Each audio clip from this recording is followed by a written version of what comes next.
All right, y'all, welcome to my YouTube channel. This is a fitness channel that is doing whatever it wants to do.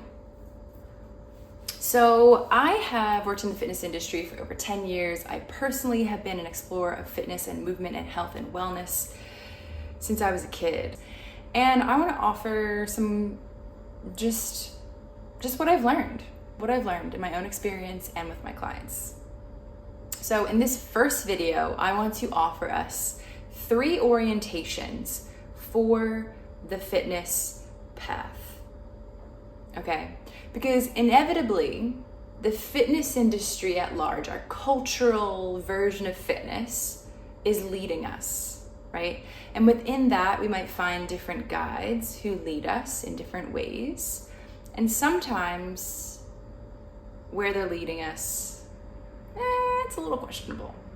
I personally have ended up in some very messy situations in my own fitness path that weren't really good for me.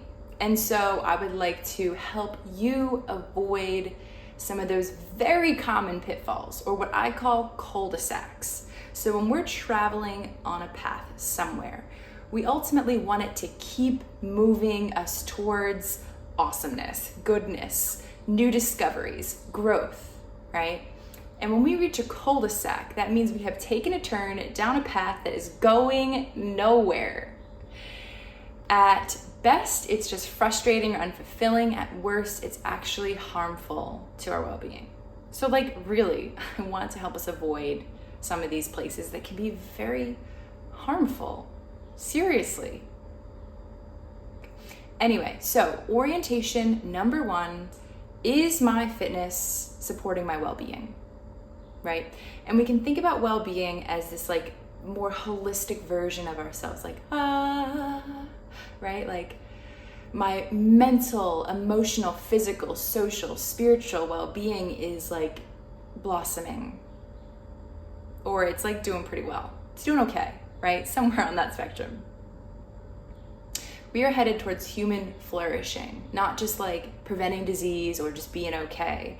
This channel is orienting us towards well-being and human flourishing, more joy in our lives, more contentment, more peace right here, more celebration of the beauty of this human experience. That's what we're here to do. So, is my fitness serving my well-being? An example of where this might not be the case is a common one, right? So I start my fitness journey, or this leg of the journey, I want to lose some weight. Awesome. That's gonna improve my physical health. It's going to help prevent disease. It's gonna give me more mobility and ability to move in my body and do the things I wanna do. Maybe my clothes fit a little better, just feel awesome. I have more energy, whatever it is, right? All of these good things for my well-being. So I start on this path and I work with someone who helps me to maybe track my calories. And for a while that works, right? I'm able to lose weight and I'm really stoked. So I really believe in this model of tracking calories. And then we take a turn, I get a little fixated. Okay. And then maybe I get a little stuck on this pattern, this behavior I've created. I notice when I'm out to eat, I start to feel anxiety about what to order because I'm not sure the amount of calories. And I'm not sure if it's going to fit into my diet plan. So I have all this anxiety when I go out to eat, and eventually I just stop going out to eat altogether. And eventually I'm turning down invites to go hang out with friends. And then I'm feeling a little isolated, but I'm still losing weight. Or maybe I even reach a plateau and I'm like, shit, now what? And now I have to eat even less calories, right? So we can see how suddenly this thing that I was pursuing to boost my well-being now is kind of a detriment to my emotional well-being, my mental well-being, my social well-being, and holistically, it's maybe doing more harm than good, right?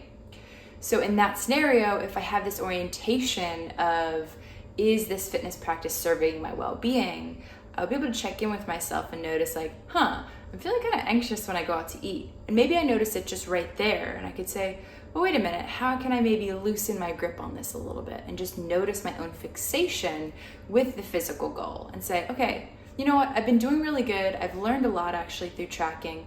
Maybe I can give it a week off. Maybe I can see what it's like to just trust myself, right? So we can kind of like just notice our own holistic well-being and course correct a little bit. So that orientation really helps with those course corrections. All right, so orientation number 2, make your fitness practices enjoyable. Enjoyable. Yes, I look forward to doing them. They bring me joy. That is well-being, right? If I can do these movement practices and make these yummy meals that nourish me on all levels of my being, then boom, that is good for my fitness and my overall well-being. It's also really good for compliance. If you think about it, if something feels like a chore every time I do it, I'm like, kind of dreading it, well, I'm less likely to keep doing it in the long run, and it's less likely to even help me in any way, right? So if you make your fitness practices enjoyable, you're going to just want to do them. You're going to want to have them in your schedule. And it may not feel this way at first, right? Anytime we're kind of changing behaviors or exploring something new, we might come upon things that we don't like, or it might take us a while to find out what we even enjoy. And so we're going to encounter a lot of things that we don't like in the process. Or maybe you don't like something at first, you give it a little bit of time and you're like, oh, wait a minute, I actually like this. I like the challenge element. Oh, I'm seeing my progress. So it doesn't mean it has to be easy, no. But ultimately, if you've been doing something for a few weeks and months and still dread it, it's probably not the right thing for you. You know what I'm saying? Be creative. See what you can find out there. There's lots of things. Look over here, look over there. You don't gotta stick with the mainstream fitness stuff, all right? Okay, orientation number 3, here we go. Practices over perfection.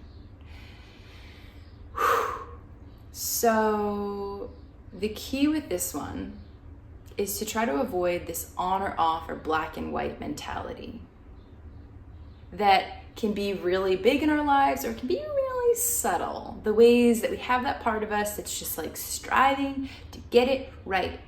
And sometimes the truth is we're gonna mess up.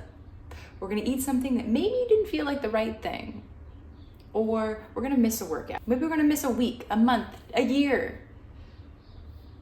What did I learn? What's going on here?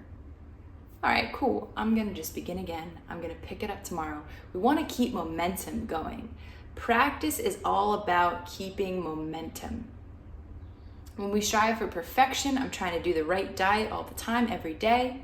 The minute we blow it, right? We blow it, we throw it out the window and we go ham. We give up on our new inspired self. And really we send ourselves back to the very beginning. And that's the thing, right?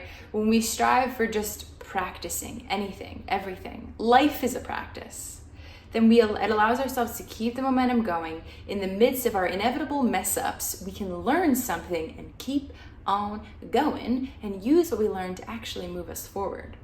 Whereas when we're striving to get it right all the time, we mess up, we're like, fuck, I need to start over. We keep sending ourselves back to the beginning. We don't need to do that anymore. I remember when I was in high school, this was during a pretty disordered eating phase for me. I remember keeping track in my mind how many days I was eating perfect. And mind you, this was just some arbitrary set of rules I had created that I was adhering to. But I remember I would, 1, 2, 3, 4, up to 5 days of eating perfect, doing good. And then I would eventually break because I wasn't eating enough. My body was like, yo, bitch, you gotta eat. And then I would start back at 0, at 1, right? Just start all over again. And I wasn't really building healthy habits in that. So let's loosen the grip a little bit on trying to get it perfect and instead just build healthy, nourishing habits that we enjoy that are moving us towards well-being holistically. All right, hope this was helpful. Let me know if you have any thoughts, questions. Happy to engage with you, and we'll see you in the next video.